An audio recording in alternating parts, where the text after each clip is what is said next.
Hello, what up mga kabakyard? Magandang gabi. Magluluto tayo ng mga kabakyard, yung sutanghon ayun oh. Sutanghon, tapos lagyan natin ng unting manok.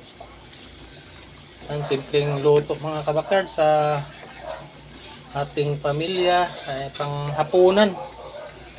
Ayan. Ang sarap din nito mga kabakyard, sabaw pa lang. Ulam na. Simpleng ulam natin mga kabakyard. Magandang gabi sa lahat. Sa lahat nating mga kaibigan sa YT. Sa lahat ng OFW. Shoutout sa inyong lahat.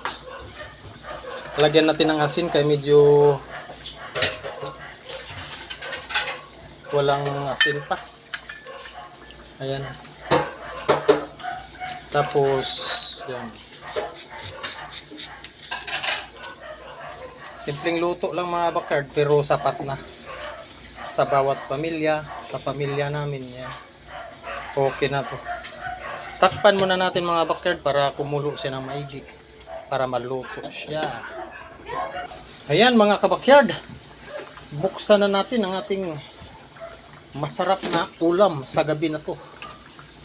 Ayan, tikman na natin nila. Okay. Wow! Sarabuzo. Yummy yummy. Luto na to. Kain na tayo mga kabakyard. Sana mga kabakyard, yung ibang mga kapatid din natin, saan man sulok ng Pilipinas, sana may nakain sila. Sa bawat pamilya, maraming salamat Lord sa pagkain. Thank you Lord. More blessing Lord. Magandang gabi sa lahat.